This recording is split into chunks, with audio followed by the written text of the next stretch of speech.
खरं म्हणजे धनशक्ती विरुद्ध जनशक्ती असा आपला प्रचार चालू आहे.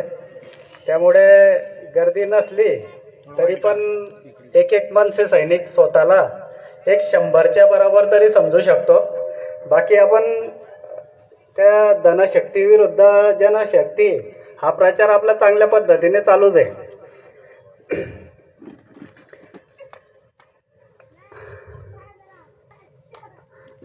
अनुज दादा, तुम्हाला कालचा किस्सा सांगतो. मी अयोध्यानगरमध्ये रहिवासी आहे. माझं नाव अविनाश पाटील, शेतकरी सेनेचा जिल्हाध्यक्ष जळगाव. आमच्या वार्डाचे नगरसेवक आपल्या आमदारांचे शालक वीरेंद्रदादा खडके, त्यांच्यासोबत माजी नगरसेवक आहेतच ते. त्यांच्यासोबत माजी नगरसेवक विजय वानखेडे, त्यांच्या पत्नी नगरसेविका आहेत. तर त्यांना अक्षरशः आमच्या एरियातून म्हणजे रस्ते न केल्यामुळे त्यांना महिलांनी हाकलून दिलं. ही परिस्थिती आहे. शहरामध्ये 10 वर्षापूर्वी जो त्यांनी विकासाचा गाडा चालू केलेला होता, या 10 वर्षामध्ये आमदारांनी कुठलाही विकास केलेला नाही आहे. प्रश्न तर असा पण उपस्थित होतो की आता पालकवर्गीय विकास नाव ठेवायला सुद्धा घाबरतायत.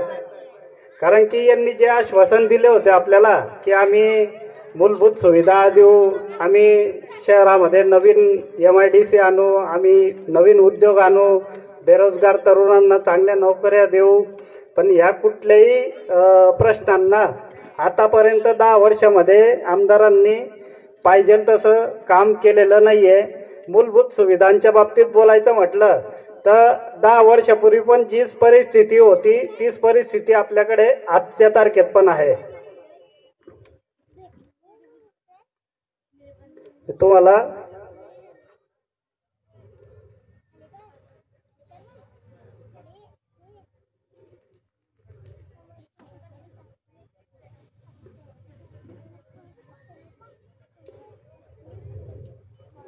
साहेबांनी 2014 साली आमदार साहेबांनी जो आपल्याला आश्वासन दिलं होतं की जळगाव शहराला कुठल्या उंचीवर पोहोचवणार आहे,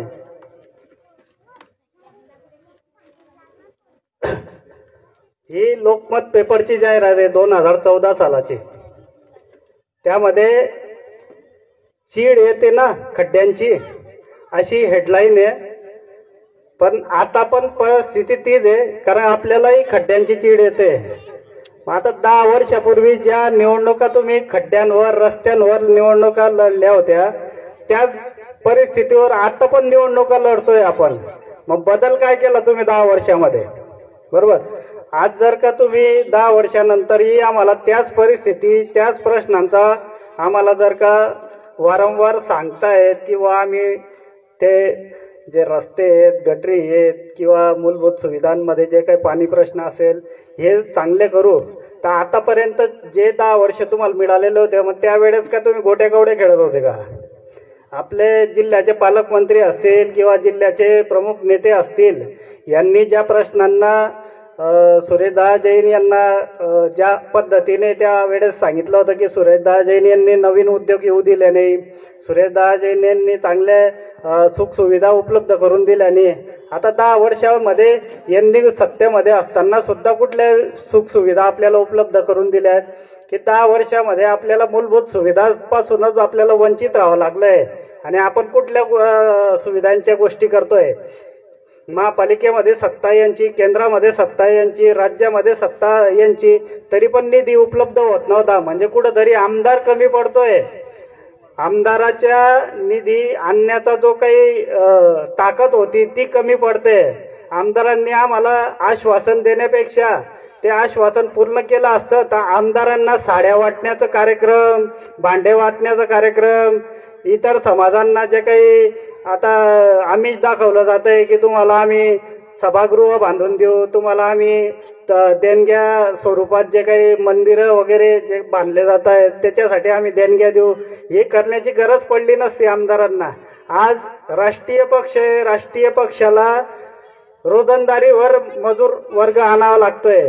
ठीक आहे, चांगली गोष्ट आहे, मजुरांना काम मिळतंय, पण राष्ट्रीय पक्षाचे कार्यकर्ते पण तेवढे नाही आहेत की त्यांनी प्रचाराला बाहेरून व्यक्ती मागवण्याची गरज पडते. म्हणजे राष्ट्रीय पक्षाची ही परिस्थिती आहे. तर आपल्यासारख्यांची खूपच चांगली परिस्थिती आहे की आपल्यासोबत जे मनाने कार्यकर्ते आलेले आहेत ते तरी आपल्यासोबत मनाने राहत आहेत.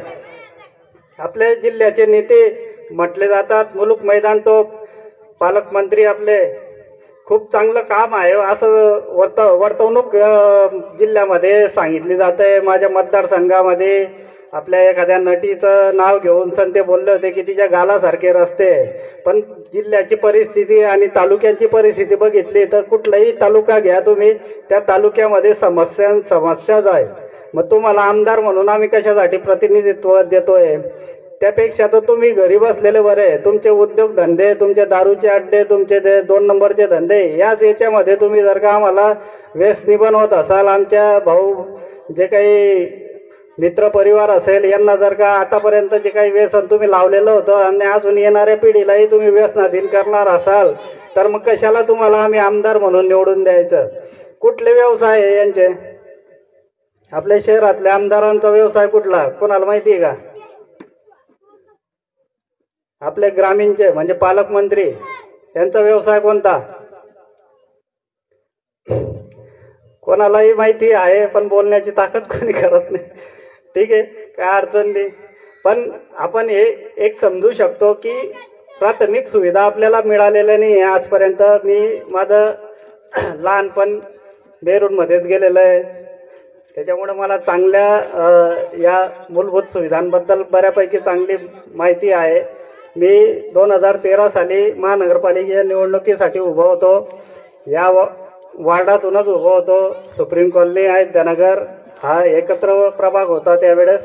त्याही वेळेस आम्ही 2013 मध्ये तेच प्रश्न उपस्थित झाले होते आणि त्याच्यानंतरही तेच प्रश्न आज पण उपस्थित होत आहे. मग नगरसेवकांनी केलं काय?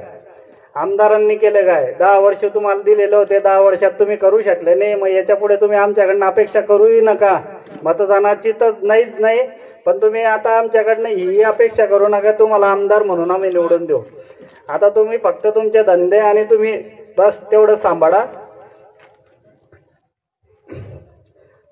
आपल्या शहराचा जो विकास आहे तो तर हरवलाच आहे, पण शहरात आपण ज्या रस्ते गटारी याच्यापासून जे आजार आपल्याला आपल्या परिवाराला किंवा आपल्या लहान मुलांना ज्या पद्धतीने होत आहे त्या आजाराला पडवण्यासाठी आपल्याजवळ एक डॉक्टर उमेदवार आहे आणि तो डॉक्टर उमेदवार आपल्याला आजार होऊच देणार नाही याची खात्री निश्चितच देणार आहे.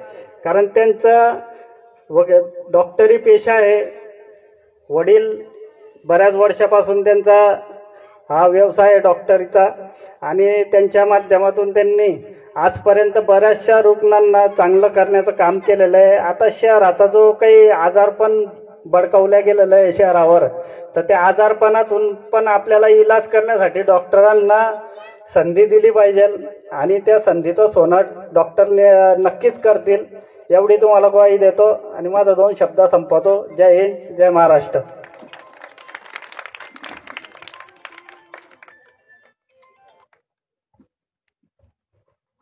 या परिसरातील विभागाध्यक्ष उमेश अटारे यांनी व्यासपीठावरती यायचे.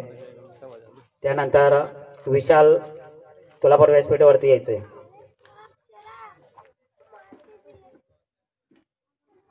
यानंतर महाराष्ट्र नवनिर्माण सेना जनहित विभागाचे तालुका संघटक संदीप भाऊ मांडोळे यांनी आपलं मनोगत व्यक्त करायचे.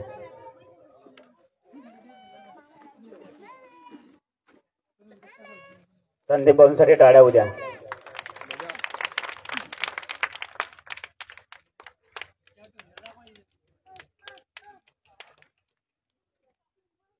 महाराष्ट्राची कुलस्वामिनी आई तुळजाभवानी, हिंदवी स्वराज्याचे संस्थापक अध्यक्ष छत्रपती शिवाजी महाराज, घटनेचे शिल्पकार डॉक्टर बाबासाहेब आंबेडकर, श्री पुरस्कृत्या सावित्रीताई फुले यांना वंदन करून तुमचे आमचे नेते महाराष्ट्राचे भाग्यविधाते सन्माननीय राजसाहेब ठाकरे यांचा नम्र सैनिक म्हणून मी आज उभा आहे.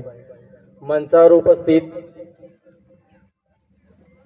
महाराष्ट्र रोमांस सेनेचे उमेदवार अनुजदादा पाटील, त्यानंतर राजेंद्रदादा निकम, श्रीकृष्णदादा मेंगळे, बंटी भाऊ शर्मा, अविनाश भाऊ पाटील आणि उपस्थित माझ्या समोर बसलेले माता बंधू भगिनींनो, आज विधानसभेच्या 2024च्या निवडणुकीची प्रचार रणधुमारी चालू असताना अनेक प्रश्नांना आपल्याला सामोरं जावं लागतं. अविनाश भाऊंनी सांगितलं की मूलभूत सुविधा, आरोग्य असेल, पाणी असेल, रस्ते असतील. विधानसभेमध्ये आजपर्यंत आपल्या आमदारांनी कोणता जळगाव शहराचा प्रश्न प्रलंबित पडलेला तो उपस्थित केलेला, किंवा आता जे काही उमेदवार आहे की आम्ही बेरोजगारांना रोजगार देऊ, यांनी मला 500 रुपयाच्या स्टॅम्पवर लिहून द्यायचं की आम्ही जळगाव शहरामध्ये एक MIDC मध्ये रोजगार उपलब्ध करण्यासाठी बेरोजगारांना एक उद्योजक आणू. हे आज ज्या 7 शिवाजीनगरवरून आशीर्वाद घेऊन येत आहे त्या 7 शिवाजीनगरवाल्यांनी आजपर्यंत जळगाव शहरात उद्योग आणू शकले नाही, आणि हे त्यांचा आशीर्वाद घेऊन येत आहेत आणि आम्ही बेरोजगारांना रोजगार देऊ. तुम्ही रोजगार काय तुमच्या मागच्याच लोकांना सांगा किंवा विचारा त्यांना, भाऊ की तुला किती रोजगार उपलब्ध आहे, तुझ्या घरचा उदरनिर्वाह कसं चालतंय. तर आज काही मुलं आणि जे मित्रमंडळी आमची आहे की जे यांच्यासोबत फिरते ते आज व्यसनाधीन झाले, परिवाराचा गाडा त्यांचा व्यवस्थित चालत नाही. आज आम्ही सर्वसामान्य कुटुंबातले मुलं आज आम्हाला महाराष्ट्र रोमांस सेनेच्या स्टेजवर बोलण्याची संधी मिळते. हे सन्माननीय राजसाहेब ठाकरेंचे खूप खूप आभार आहे. अनुजदादा, आम्ही जेव्हा रामेश्वर कॉलनीमध्ये आंदोलन केलं होतं, ह्याच राजूमामांना 5 तास गड्ड्यात बसवण्याची ताकद आमच्यामध्ये, हे महाराष्ट्र निर्माण सेनेची ताकद आहे. आणि तेव्हा 5 तास रस्त्यात गड्ड्यात बसवल्यानंतर ह्याच राजूमामांना सोडो की पडो करून सोडलं होतं आणि रस्ता बनवण्यासाठी भाग पडलं होतं. काय ते यांचे जे उमेदवार होते, ज्यांचे काही माजी नगरसेवक होते, हे कशात अडकले होते दादा माहिती का तुम्हाला? हे 10% कमिशन साठी अडकले होते. रस्त्याचं टेंडर मंजूर झालं, कामाची वर्क ऑर्डर निघाली, पण काम कशासाठी थांबलं होतं माहिती का? फक्त 10% कमिशन साठी. कमिशन साठी वाद चालू होता रामेश्वर कॉलनीमध्ये. रामेश्वर कॉलनीचा वाद इथपर्यंत पोहोचला की त्यांना आतापर्यंत MIDC मध्ये जाण्यासाठी कामगारांनाही रस्ता उपलब्ध करून देऊ शकले नाहीत. ही परिस्थिती रामेश्वर कॉलनीवाल्यांची होती. आज रामेश्वर कॉलनी पासून सुप्रीम कॉलनी ही खूप जवळ होती. आधी देशदूतचा रस्ता पूर्वीपासून होता. इकडचे लोकांना जे मुलं विद्यार्थी जे शाळेसाठी जाणारे येणारे होते त्यांच्यासाठी तो उपलब्ध होता. तो फक्त जातीसाठी अडकलाय, जातीमुळे अडकलाय. काय तर माझ्या समाजाचा तो भूखंड धारक आहे. घेणारा कोण? माझ्या समाजाचा. प्रतिनिधी कोण करतोय? समाजाचा माणूस. म्हणजेच काय अनुदादा माहिती का? जातीमध्ये आम्हाला अडकवण्याचा प्रयत्न करताय आणि आमच्या कामगारांना अडवण्याचा प्रयत्न करताय. आज माझे इकडचे सुप्रीम कॉलनीतले मुलं जे विद्यार्थी आहे ते आज विद्याशाळेमध्ये जाणारे आहेत, शिंदे कॉलनीच्या शाळेमध्ये जाणार आहेत. खूप त्यांना 4 ते 5 किलोमीटर फेऱ्याने जावं लागतं. आज तुमचं सुप्रीम कॉलनी पासून आर्य चौफुली, अजिंठा चौफुली वगैरे अशा फेऱ्याने जावं लागतं किंवा कस्तुरी मार्गे जावं लागतं. म्हणजे जीवनाचा आमचा रस्ता जो आहे तो सोयीस्कर पाहिजे का खडतर पाहिजे सदा? तर तो सोयीस्कर नव्हता, कारण आम्ही रोज जीवनाशी खेळत जातोय आणि रोज आमची मुलं जीवनाशी खेळत येत आहेत. मला सुप्रीम कॉलनीच्या लोकांना एवढंच विचारायचं की आमच्या मुलांना जर सुख सुविधा जर मिळत नसतील तर अशा निष्पाप लोकांनी जे काम जे करताय अशा गोष्टींचं त्यांना कशासाठी निवडून द्यायचं आम्ही? आम्हाला जर आमच्या सुख सुविधा जर मिळत नसतील तर आम्ही अशा लोकांना निवडून देऊन म्हणजे आमच्या मुलांचा रोज जीवनाशी खेळ करायचा का? किंवा आम्ही रोज जे कामाला वर्कर जाणारे लोक आहेत त्यांनी जीवाशी खेळ करायचा का? हे आमच्या माता भगिनी ज्या जातात MIDC मध्ये कामाला, काही दिवसांपूर्वी दादा इथं केमिकल कंपनीमध्ये स्फोट झाला. केमिकल कंपनीमध्ये स्फोट झाल्यानंतर तिथं किती लोक दगावले हे माहिती आहे आपल्याला? 4 ते 5 लोक दगावले होते. त्यांची किंमत काय ठरवली गेली मेलेल्या मृतांची? 5 लाख, 3 लाख. तुम्हाला आज जर MIDCचा नियम जर सांगितला दादा, तर MIDCच्या वर्करांना लागलेलं पेन्शन असो, SI असो किंवा तुमचा इन्शुरन्स असो, जो तुम्ही MIDCत कामाला गेल्यानंतर तुमच्या कंपनीचा जो मालक आहे, जो उद्योजक आहे, तुम्ही त्याला रक्ताचं पाणी करून मोठं करताय, त्याने तुमच्या नावाचा जो क्लेम काढलेला असतो तो तुम्हाला मिळतो का? तो मिळणार नाही. ती कंपनीमध्ये तुमचा कामगार मेला काय, जगला काय, त्यांना काही घेणं देणं नाही. त्यांना फक्त मोठे उद्योजक बनायचं आहे, त्यांना स्वतःचं घर भरायचं आहे.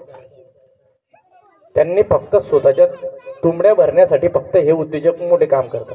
पण खालच्या कामगारांना पाहिलं तशा सुविधा मिळत नाही.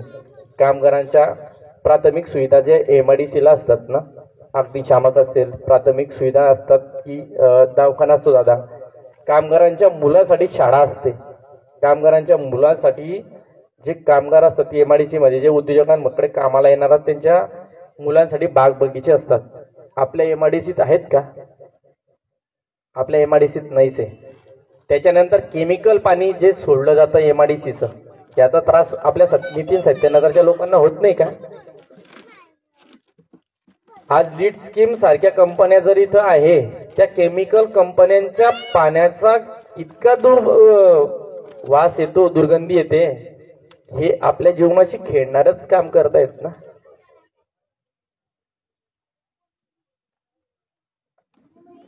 रामेश्वर कॉलनीत प्रभागाच्या बाजूला असलेला वार्ड क्रमांक 15चे उमेदवार आहे आपले जयश्रीताई महाजन.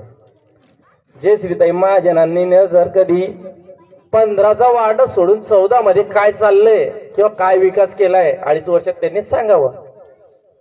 आज उमेदवारी करताना म्हणतात की आम्ही बेरोजगार तरुणांना रोजगार देऊ, रस्ते देऊ, गटरी देऊ, पाणी देऊ.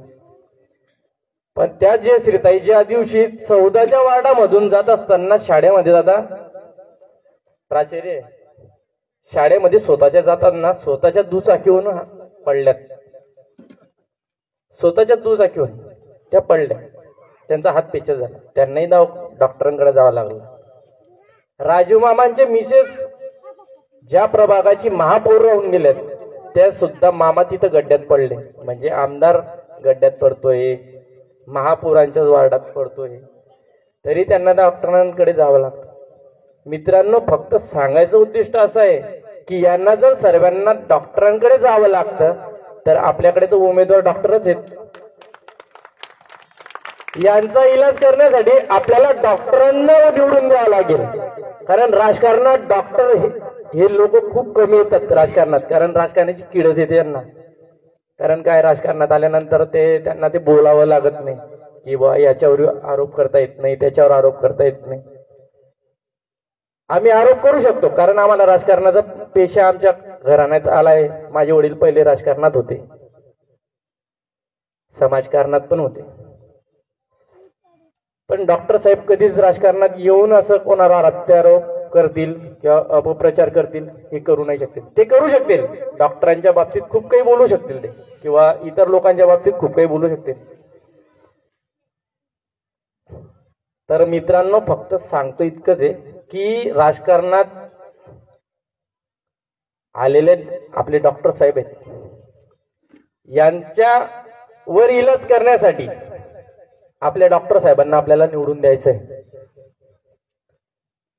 तर काय निवडून द्यायचं याचं पहिलं प्राथमिक उत्तर म्हणजे असं आहे की डॉक्टर साहेब यांचं जे आतापर्यंतचे जे कारनामे आहेत, की जे विधानसभेमध्ये जे प्रश्न असतील आपल्या MIDC संदर्भात असतील किंवा आरोग्याच्या विषय असतील, किंवा त्यांना जवळून माहिती आहे, कारण त्यांच्याकडनं पेशंट हा व्यक्ती जो येतो तो खालच्या घरापासून तर मोठ्या घरांपर्यंत येतो. मग सर्वसामान्य घराण्यातले जर कधी पेशंट येत असतील तर त्यांना चांगल्या पद्धतीनं त्या लोकांचा अनुभव आहे किंवा चांगल्या पद्धतीचं त्यांना माहिती आहे की व हे लोक स्वतः काही पैसे खर्च करू शकत नाही. आपल्याकडे जीएम सिव्हिल हॉस्पिटल होतं आधी, त्याचं प्रायव्हेटीकरण करून टाकलं. आज तिथली परिस्थिती बघता तर सिव्हिल मध्ये कोणाचा वाली नाहीये. कोण पेशंट कुठं येतं, काय पडतं, काय होतं त्याचं त्यालाच माहिती राहतं. औषधी वेळेवर नाही, पुरवठा साठा उपलब्ध नाही. तर मित्रांनो, मी एवढंच सांगतो आणि माझे 2 शब्द होतो. जय हिंद, जय महाराष्ट्र. मांडोडे साहेब, आपण जाता जाता बोलले की मी 2 शब्द बोलतो आणि संपवतो. तुम्ही महाराष्ट्र नवनिर्माण सेनेचे पदाधिकारी आहात. तुम्ही 2 शब्द नाही बोलले, तुम्ही 1000 शब्द नाही, तुम्ही 1,00,000 शब्द बोलले. सर्वांना मार्गदर्शन केलेलं आहे तुम्ही. त्यासाठी संदीप दादांसाठी टाळ्या होत्या. प्रत्येकाने भाषण संपल्यानंतर कोणीही म्हणायचं नाही की मी 2 शब्द बोलतोय. मी 2 शब्द बोलणार आहे. आपण सन्माननीय राजसाहेबांचे महाराष्ट्र सैनिक आहोत. आपल्याला 2 शब्द बोलण्याचं सांगितलेलं नाही, आपल्याला सांगितलंय 1,00,000 शब्द बोला, जनतेपर्यंत पोहोचा. हे आपला महाराष्ट्र नवनिर्माण सेनेची शैली आहे. यानंतर महाराष्ट्र नवनिर्माण सेनेचे विभागाध्यक्ष उमेशदादा आठारे हे आपले मनोगत व्यक्त करतील.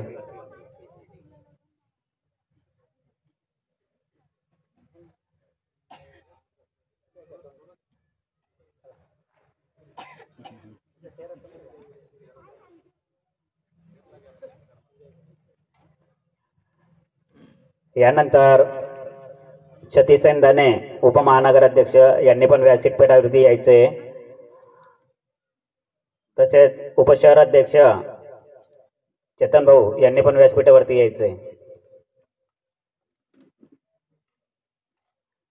उमेश भाऊ म्हणतात मला बोलता येणार नाही. आपल्याला बोलावेच लागेल, 2 शब्द तरी बोलावे लागतील. कारण की तुमचा आवाज हा सुप्रीम कॉलनीमध्ये जायला पाहिजे. आपली संख्या कमी असली तरी पण आपण घाबरायचं काम नाही. अगोदर सांगितलं की मी आपला महाराष्ट्र सैनिक, एक हा महाराष्ट्र सैनिकाचा हा 100च्या बराबरीला असतो. आपले 50 पदाधिकारी कार्यकर्ते बसलेले आहेत. तो विचार करा आकडा किती मोठा होईल. प्रत्येक जण भाड्याने बोलवतोय, कोणी 500 रुपये रोजाने बोलवतोय, कोणी 300 रुपये रोजाने आणतायत.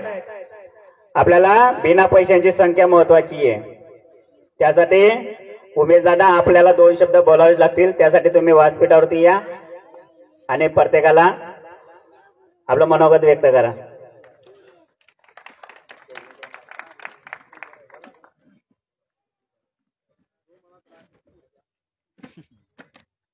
नमस्कार, जय महाराष्ट्र सर्वांना.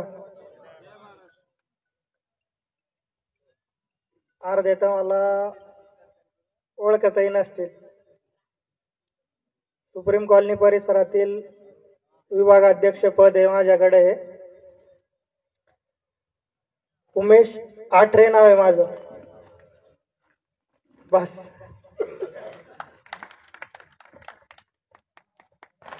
धन्यवाद आठारे दादा. यानंतर महाराष्ट्र नवनिर्माण सेना जनहित विभागाचे जिल्हा उपसंघटक साजनदादा पाटील हे आपलं मनोगत व्यक्त करणार आहेत.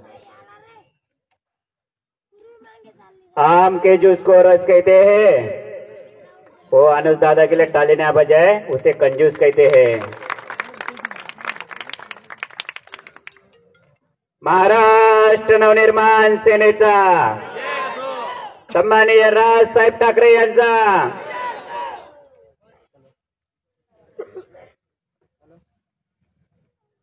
सर्वांना जय महाराष्ट्र. सर्वात आधी अखंड भारताचे सर्वांचे हिंदू सम्राट बाळासाहेब ठाकरे आणि राजसाहेब ठाकरे यांना अभिवादन करतो. छत्रपती शिवाजी महाराजांना अभिवादन करतो. मी साजन पाटील, जिल्हा उपसंघटक. आज सर्व या ठिकाणी जे महाराष्ट्र सैनिक आज आलेलो आहे, कृष्णसाहेब मेंगडे साहेब आज यांच्या शब्दावर आणि हे जे काम करत आहे सर्वांना जमवल्यानंतर आज आपले विचार मांडण्यासाठी आज सर्व आलेले आहेत. आज आपल्या महाराष्ट्र नवनिर्माण सेनेचे डॉक्टर अनुज साहेब पाटील आज यांना उमेदवारी जाहीर झाली हा आपल्यासाठी खूप मोठा क्षण आहे. कारण आज इतर पक्षांबद्दल आपण जर विचार केला नवीन कोणी उमेदवार आहेत, अपक्ष आहेत, काही उमेदवार पक्षाकडनं आहेत. आपल्याकडनं एक नवीन व्यक्ती उभी राहिली. आपलं काम आहे त्यांना कुठल्याही परिस्थितीमध्ये निवडून आणणे. कारण की जे महाराष्ट्र सैनिक करू शकता हे कोणी करू शकत नाही. हॉस्पिटल बघा, कुठल्याही एरियामध्ये बघा, महाराष्ट्र सैनिक जे करू शकतो ते कोणी करू शकत नाही. आज राज साहेबांच्या एका शब्दावरती कुठे न कुठे जे काम नाही होत तेही काम होऊन जातं हे आपल्या डोळ्यासमोर आपण न्यूजमध्ये बघतो.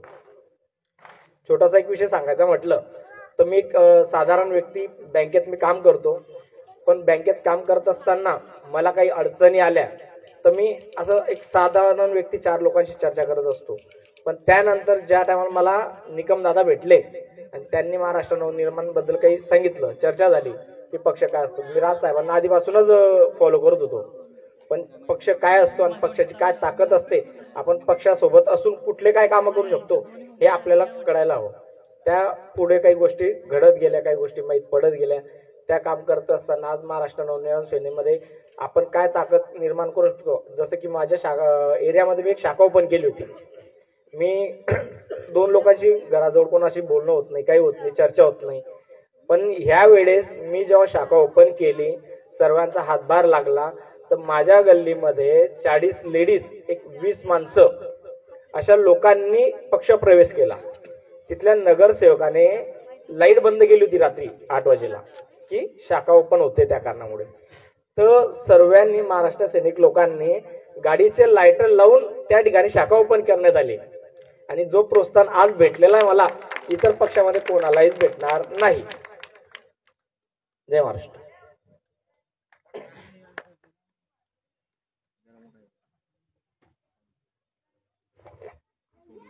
यानंतर महाराष्ट्र नवनिर्माण सेनेचे महाराष्ट्र सैनिक, त्यांचा आवाज आता इथं नाही येणार हा, आरेल चौफुली बंदरून जाईल. माईकवाल्यांना तुम्ही आवाज एकदम व्यवस्थित करून ठेवावा. लोकसभेचे 3 वेळेस राहिलेले अपेक्षित उमेदवार, त्यांच्या मनात राजसाहेब रुजतात. दादा मला कोणत्याही पक्षाने आवाज दिला तरी मी जाणार नाही. मी एकनिष्ठ आहे, मी महाराष्ट्र सैनिक आहे. आणि प्रत्येक समस्याचं ते कंटिन्यू फेसबुक लाईव्ह करत असतात, प्रत्येक समस्या करत असतात, समस्याचे त्यांचं निवारण होत असतं. असे आमचे महाराष्ट्र नवनिर्माण सेनेचे महाराष्ट्र सैनिक ललित भाऊ शर्मा यांनी आपल्याला मार्गदर्शन करायचं आहे.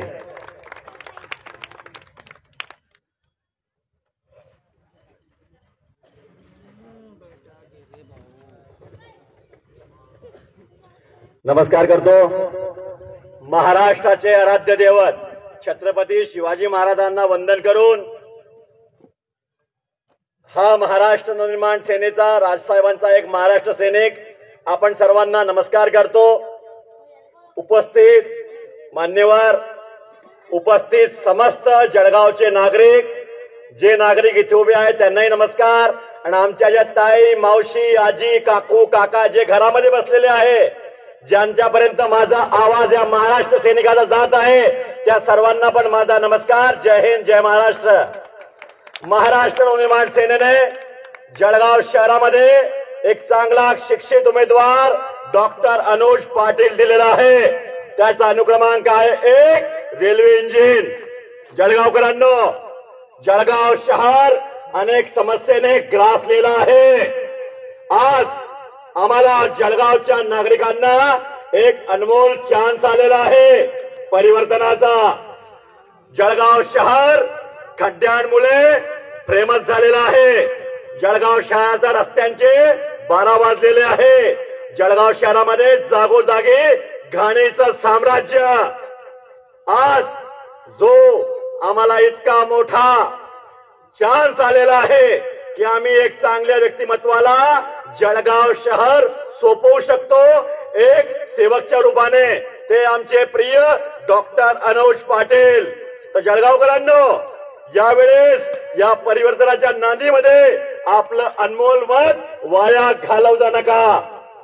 ज्या व्यक्तींपर्यंत, ज्या आमच्या मावशी काकूंपर्यंत माझा आवाज पोहोचत आहे, या महाराष्ट्र सैनिकाचा, जळगावच्या एक सामान्य नागरिकाचा, त्यांना माझी हात जोडून विनंती आहे, कोणत्याही आमिषाला बळी पडू नका.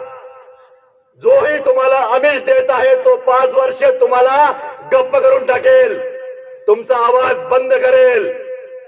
आमचे डॉक्टर अनुज पाटील 5 वर्ष जनसेवेला समर्पित राहतील. विधानसभेमध्ये बुलंद आवाज राहील, तुमच्या समस्येवर संघर्ष करेल. आणि डॉक्टर अनुज पाटील, त्यांचे वडील के डी पाटील जळगावचे लोकनियुक्त नगराध्यक्ष होते. त्यांनी खूप मोठा संघर्ष केलेला आहे जळगाव शहरासाठी, आणि तोच वारसा डॉक्टर अनुज पाटील पुढे घेऊन जात आहे. जळगाव शहराचा एक एक महाराष्ट्र सैनिक डॉक्टर अनुज पाटलांबरोबर आहे. आणि एक एक महाराष्ट्र सैनिक, आमच्या निकम साहेबांनी सांगितलं की एक एक महाराष्ट्र सैनिक 100च्या बरोबर आहे, पण मी सांगतो एक एक महाराष्ट्र सैनिक हजारोंच्या बरोबर आहे. आज ज्या रीतीने आम्हाला जळगाव शहरामध्ये पूर्णपणे मान सन्मान आणि सहप्रवासामध्ये साथ मिळत आहे, त्यामुळे आम्हाला खात्री आहे की जळगाव शहरामधून आमदारच्या रूपाने डॉक्टर अनुज पाटील हे निवडून जातीलच. आता आमचा लढा लीडचा आहे. मी हेच विनंती करतो जळगावच्या नागरिकांना आणि इथल्या सर्व रहिवाशांना, आपला मत जाता कामा नये वाया. तुमचं मत डॉक्टर अनुज पाटलालाच पाहिजे, नाही तर 5 वर्ष गप्प राहून ज्या 10 वर्षापासून सहन करताय त्याला सहन करावं लागेल. अशी चूक करू नका. जळगाव जिल्ह्याला 3 मंत्री होते, पण जळगाव जिल्हा पूर्णपणे भकास आहे. त्या 3 मंत्र्यांनी काही नाही केलं. ज्या रीतीने जळगाव शहराचा डेव्हलपमेंट विकास व्हायला पाहिजे तो झाला नाही, तर आता काय होणार. आता ही परिवर्तनाची नांदी आहे. या आदरणीय राज ठाकरे साहेबांना साथ द्या. हा क्षण परत येणार नाही. ही चूक झाली तर ही चूक दुरुस्त होणार नाही. या मी जळगावच्या नागरिकांना सर्वांना विनंती करतो, जळगावचे अधिकृत उमेदवार डॉक्टर अनुज पाटील अनुक्रमांक 1 आहे बरं का. आपलं मत पूर्ण परिवाराचं, तुमच्या मित्र परिवाराचं, सर्वांचं अनुक्रमांक 1 रेल्वे इंजिन. हीच माझी जळगावच्या एका कॉमन मॅनची, ललित उर्फ बंटी शर्माची, एका महाराष्ट्र सैनिकाची विनंती आहे. या परिवर्तनाच्या नांदीमध्ये आपण सर्व सहभागी व्हा. आपलं मत वाया जाता नये, हीच मी विनंती करून थांबतो. जय हिंद, जय महाराष्ट्र.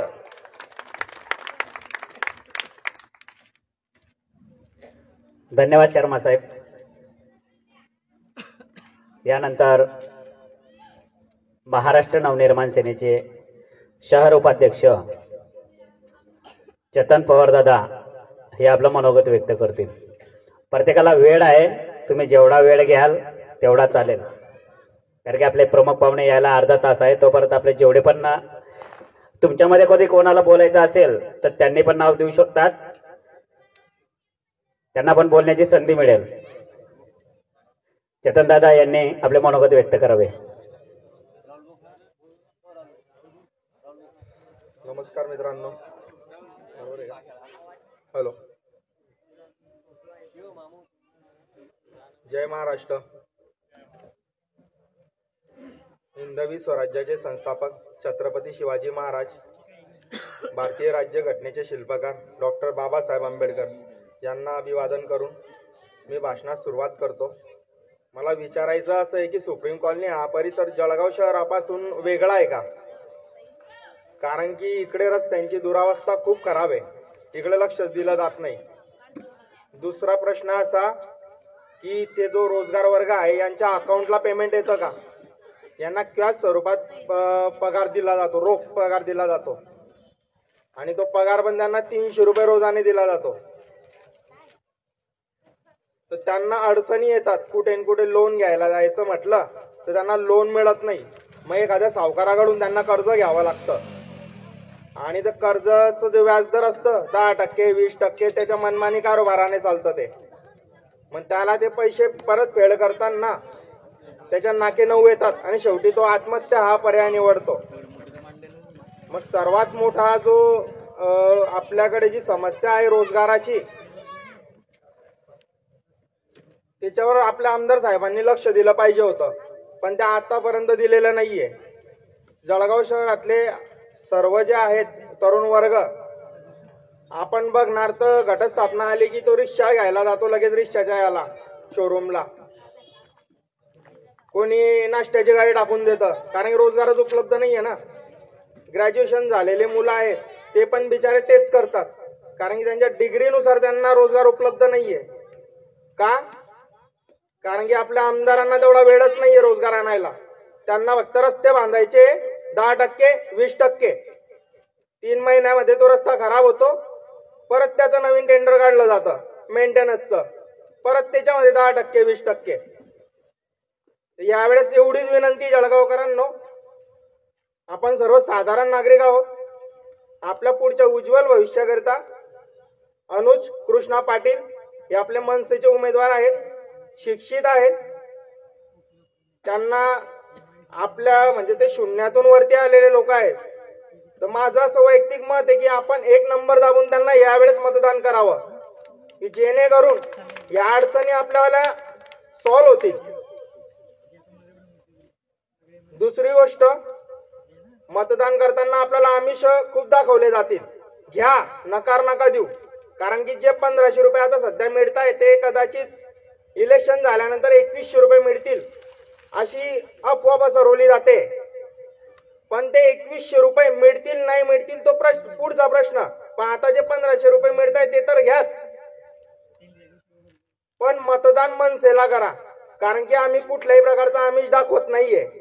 आम्ही फक्त विचार करतोय की नागरिकांच्या समस्या ज्या आहेत, रोडाच्या असो, पाण्याच्या असो, लाईटांच्या असो, या सर्व आम्ही सॉल्व्ह करण्याचा प्रयत्न करतो.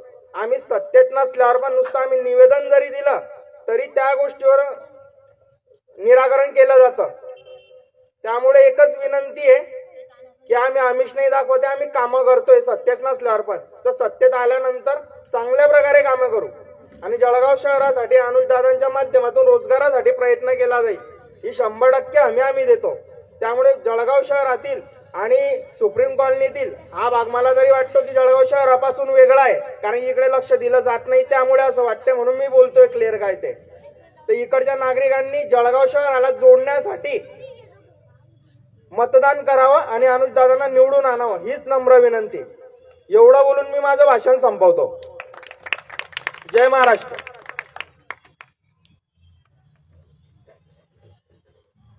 चेतन दादा धन्यवाद. तुम्ही आता सांगितलं ते आमिष दाखवतील, आमिषाला बळीने पडायचं. खातील त्यांचं मटण आणि दाबतील मनसेचं बटन. हा डायलॉग कोणाचा माहिती ना? पटपटी गुलाबराव पाटील. ठीक आहे, तिथे ग्रामीणचे मतदार संघाचे आपल्या त्यांच्या बोलून काही फायदा नाही, बोलण्यासारखं भरपूर आहे. आपले आता महाराष्ट्र नवनिर्माण विद्यार्थी सेनेचे जिल्हाध्यक्ष या ठिकाणी आलेले आहेत, त्यांनी व्यासपीठाकडे यायचं आहे.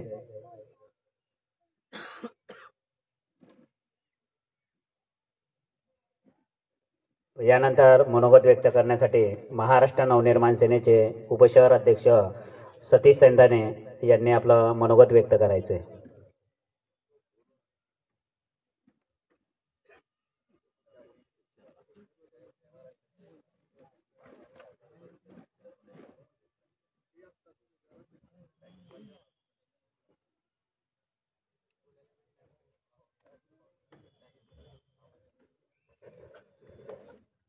यानंतर महाराष्ट्र नवनिर्माण विद्यार्थी सेनेचे जिल्हाध्यक्ष योगेश पाटील हे आपले मनोगत व्यक्त करतात. त्यांनी मला आता सांगितलं मी लेट झालो दादा, माझं नाव लवकर घेऊन घ्या. म्हटलं ठीक आहे, धन्यवाद.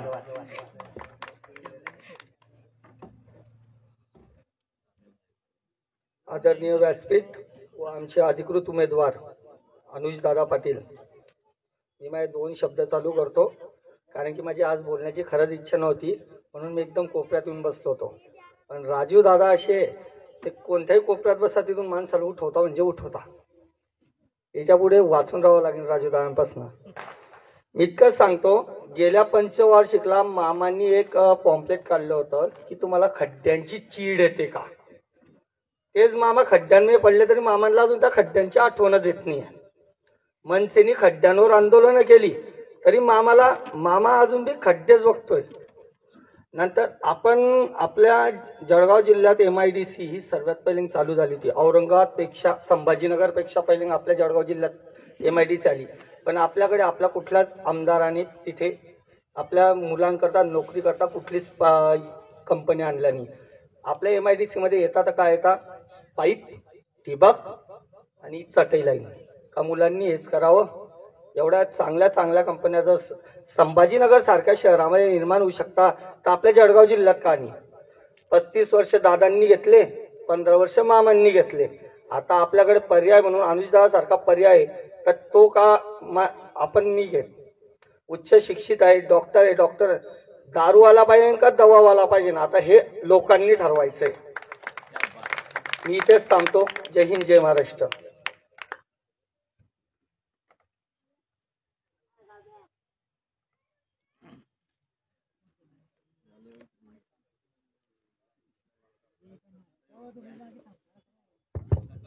यानंतर महाराष्ट्र नवनिर्माण सेनेचे जळगाव ग्रामीणचे तालुका सचिव, ठाण्याचे दिघे साहेब नाही बरं का, जळगावचे दिघे साहेब, हे आपला मनोगत व्यक्त करतील. दिघे साहेब व्यासपीठावर येऊन सण आपण आपल्या मनोगत व्यक्त करायचंय. दिघे साहेबांसाठी टाळ्या होऊ द्या.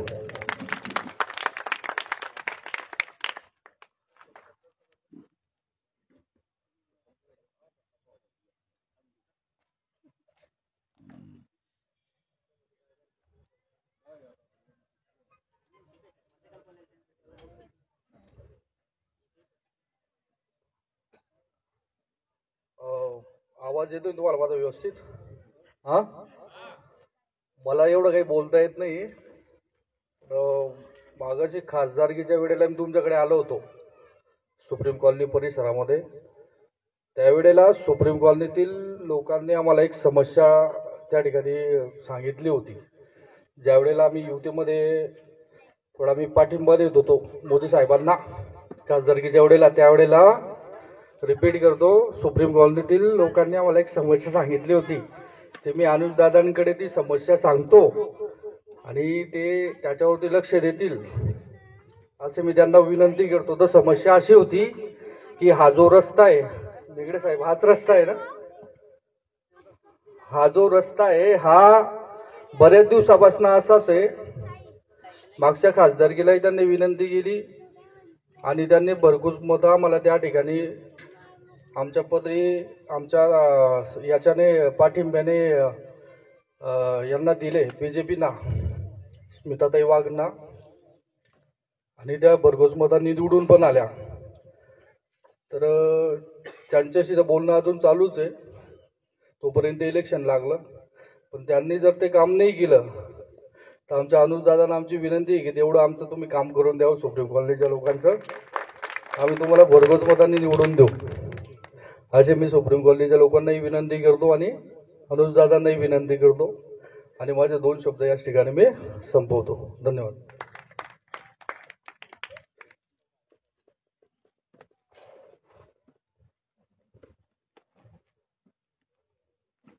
यानंतर खालून एक नाव आलेलं होतं. आमचे सागरदादा मेहनत घेत आहेत, आम्ही त्यांना साहेबांचे PA म्हणतो.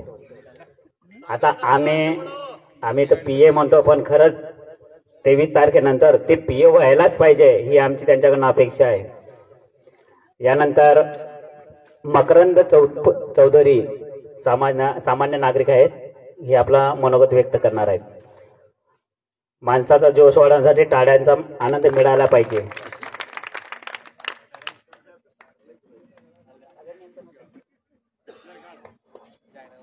सगळ्यांना जय महाराष्ट्र. आज जळगाव विधानसभामधून अनुजदादा पाटील यांना मनसेचे अधिकृत उमेदवार डिक्लेअर झालेले आहे. तर त्या निमित्ताने सांगायचा एकच विषय, सगळ्यांनी वेगवेगळ्या गोष्टीवरती भाष्य केलं. मी एक MIDC कामगार म्हणून आहे आणि सुप्रीम कॉलनी हा एरिया जो आहे तो सगळा MIDC कामगारमध्ये येतो, मोडला जातो. दादा एकच विनंती आहे की जळगाव MIDC मध्ये भरपूर कामं असे प्रलंबित आहे, एकही कंपनी आतापर्यंत आलेली नाही आणि आलेली आहे तर त्या माध्यमामधून कुठलाही असा रोजगार नाही. आता अगोदर माझ्या ज्येष्ठ लोकांनी सांगितलंय की आहे तर चटी आहे, पाईप आहे, ठिबक आहे, दुसरं काहीच नाही. याच्या व्यतिरिक्त जे असं ऑटोमोबाईल क्षेत्र असतील किंवा दुसरे जे काही असेल टेक्निकल लोकांसाठी इथला कुठलाच काही कार्यक्रम नाही आहे. जो कार्यक्रम आहे तो फक्त स्वतःच्या लोकांसाठी कार्यक्रम त्यांनी केलेला आहे, दुसरा काहीच नाही आहे. आणि दुसरा सगळ्यात महत्त्वाचा विषय असा आहे की कोरोना काळामध्ये जर तुम्ही बघितलं तर फक्त एकच हॉस्पिटल असं नावाजलेलं होतं की तिथं फक्त पेशंट घेतले जात होते, ते म्हणजे KD पाटील हॉस्पिटल. आणि दुसरं कुठलंच असं हॉस्पिटल नव्हतं. आता मी एक डॉक्टरांचा मुलगा आहे, माझे वडील पण एक डॉक्टर होते, DHMS.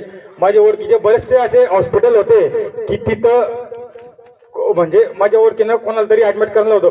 पण एक परिस्थिती अशी आली की रात्री मी आणि माझी फॅमिली पूर्ण 2-2, 3-3 वाजेपर्यंत फिरत असताना एकाही डॉक्टरने ओळखीचं असतानाही मला ऍडमिट केलं नाही. ते केलं फक्त मॅडम आणि सरांनी.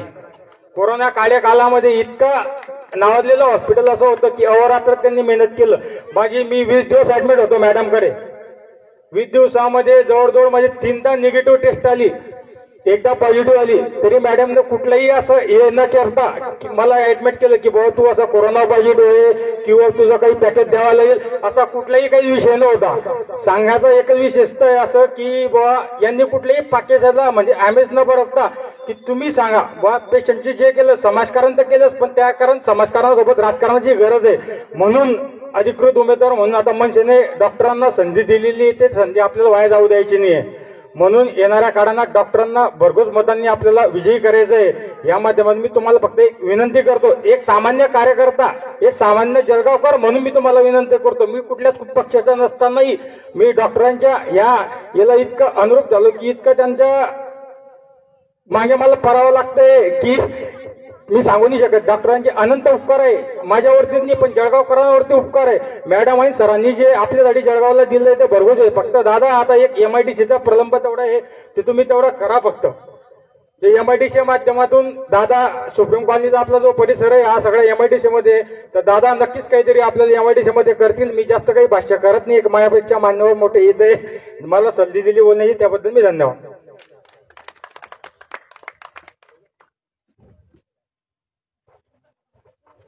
धन्यवाद दादा, आपण एकदम मोलाचं मार्गदर्शन केलं. यानंतर महाराष्ट्र नवनिर्माण सेनेचे जिल्हा संघटक राजेंद्र निकम हेच बोलणार आहेत. म्हणजे मी बोलू का नको? तेव्हा तुम्ही बोलायला लावशाल तर बोलेल बा.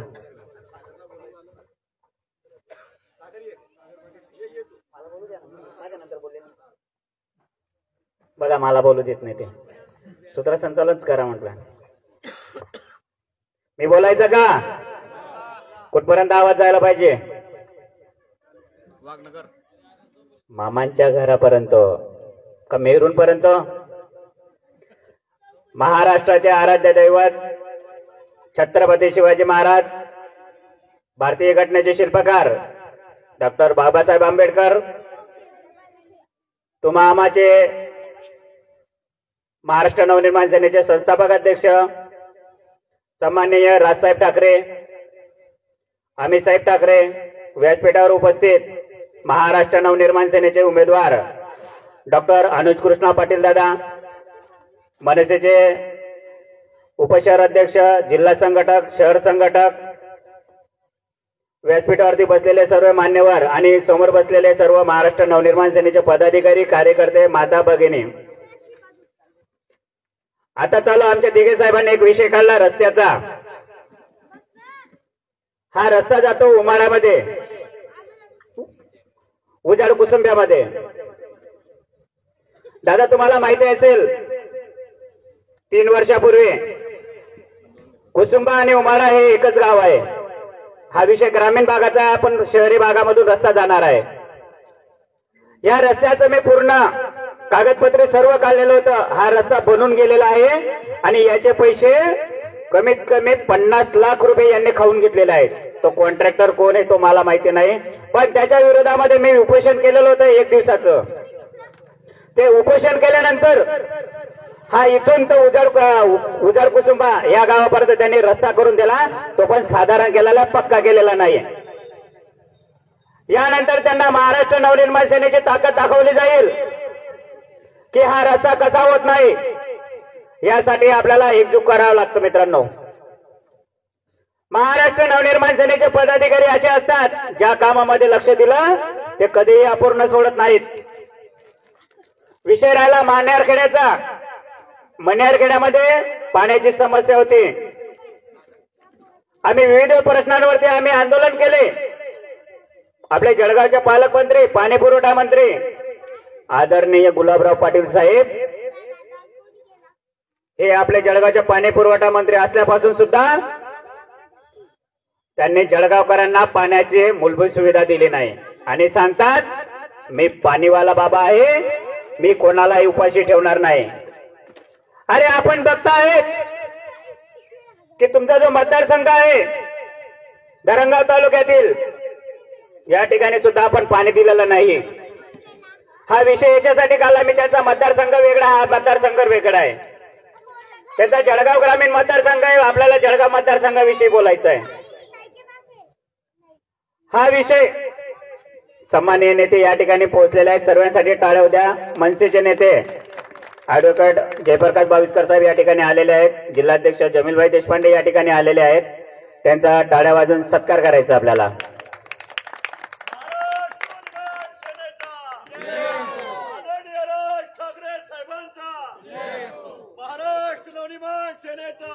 विजय असो. अण्णा साहेब मी कंटिन्यू चालू देऊ का? Okay, thank you. त्याचं परमिशन घेणे. ताईन ते या ठिकाणी आलेले आहेत. ताईंनी व्यासपीठावरती यायचं आहे.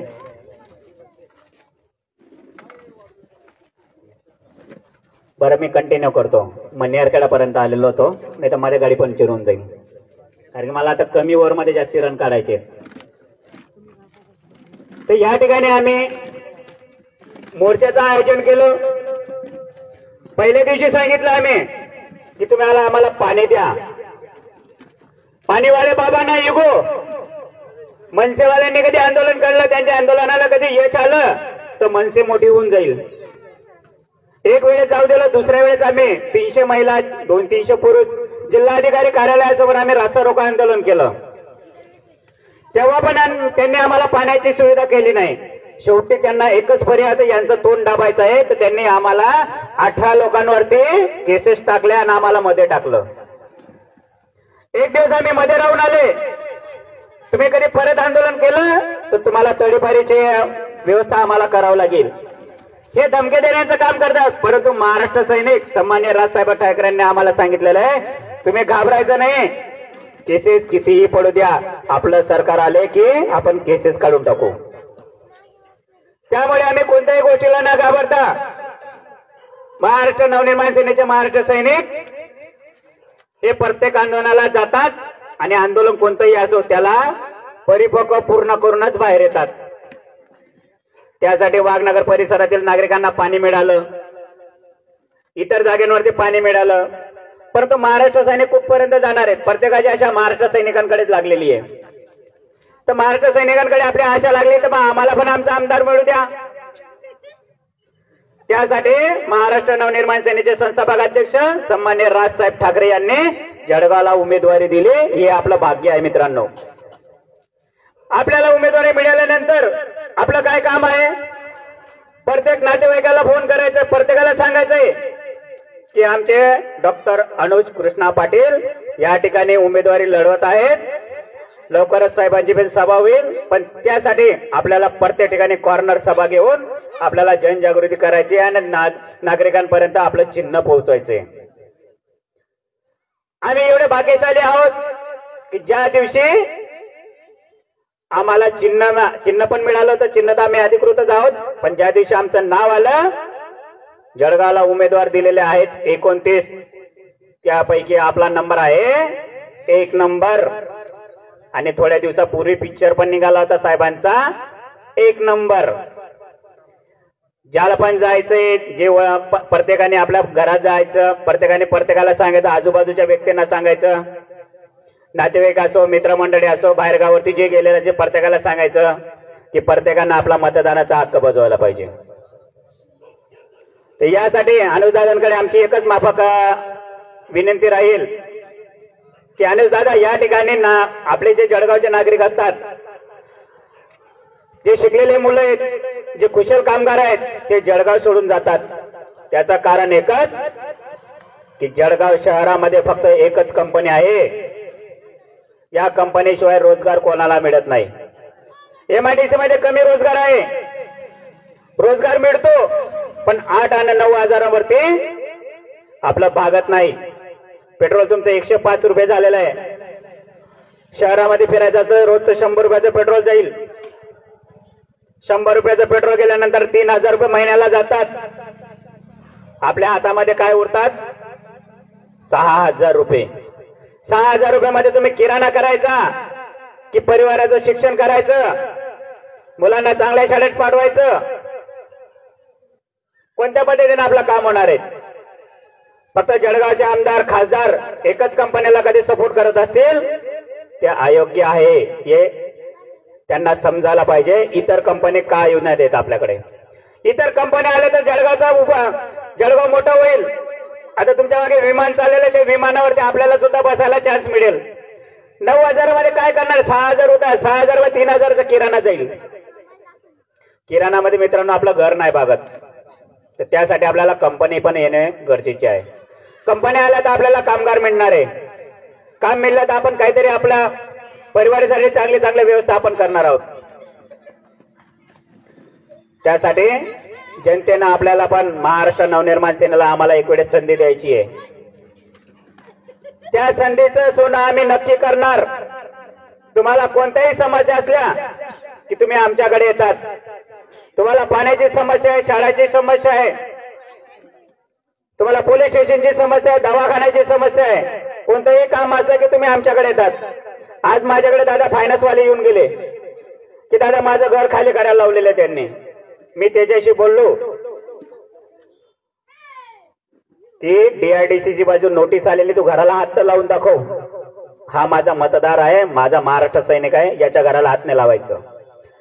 त्याचे 3च हप्ते आपल्याला तोपर्यंत त्याला दादागिरीचं काम करतात, त्याला घर खाली करायला लावतात. ते घर खाली का करतात याचं कारण तुम्हाला माहिती नाही. त्याने घर घेतलेलं असतं 30 लाखाचं, लोन काढलेलं असतं 15 लाखाचं, 10 लाख रुपये वरतून भरलेले असतात. तो 10 लाख रुपयाचा फायदा हा बँकवाल्यांना होतो आणि गरिबाचं घर त्यांनी जमा करून घेतात. त्यामुळे त्याला सांगितलं, जे कानून कायद्याची भाषा असते त्याच्यामुळे त्याला समजवलं आणि ते तिथून निघाल. त्यांनी त्याला 2 महिन्याचा चान्स दिला. आता तो 2 महिन्यामध्ये 30,000 रुपये जमा करेल आणि बँकेला भरेल आणि त्याचं आज त्याचं घर वाचलेलं आहे. मित्रांनो, काही समज असते का तुम्ही महाराष्ट्र नवनिर्माण सेनेकडे येतात. दवाखान्याचा कोणताही विषय असला की तुम्ही महाराष्ट्र नवनिर्माण सेनेकडे येतात. अहो तुम्ही आमच्याकडे सर्व ठिकाणी येतात, मग आम्हाला मतदान का नाही करत? हा आमचा तुमच्यावरची प्रश्न आहे. यावेळेस आम्हाला तुम्ही एक संधी द्या. या संधीचं सोनं आम्ही केल्याशिवाय राहणार नाही. आम्ही एवढे तुमचे प्रॉब्लेम सॉल्व्ह करत असतो. ज्या टायमाला तुम्ही आमच्या हातात सत्ता द्याल त्या टायमाला आम्ही किती प्रॉब्लेम सॉल्व्ह करू याचं तुम्हाला समजेल. यासाठी आता नेते मंडळी या ठिकाणी पोहोचलेले आहेत. मला बोलायचं 10-15 मिनिटं, बऱ्याच व्यक्तांना बोलायचं आहेत. वक्ता थांबलेले आहेत. मला 15 मिनिटं मिळायला पाहिजे दादा. सर्वांना मिळेल, सर्वांना बोलण्याची संधी दिली आपण. या ठिकाणी मला बोलण्याची संधी दिली त्यामुळे मी सर्व महाराष्ट्र सैनिकांचे मी आभार व्यक्त करतो आणि इथंच थांबतो. जय हिंद, जय महाराष्ट्र. मलाच बोलायचे परत. यानंतर महाराष्ट्र नवनिर्माण सेनेचे शहर संघटक श्रीकृष्ण मेंगडे दादा यांनी सर्वांना मार्गदर्शन करायचंय.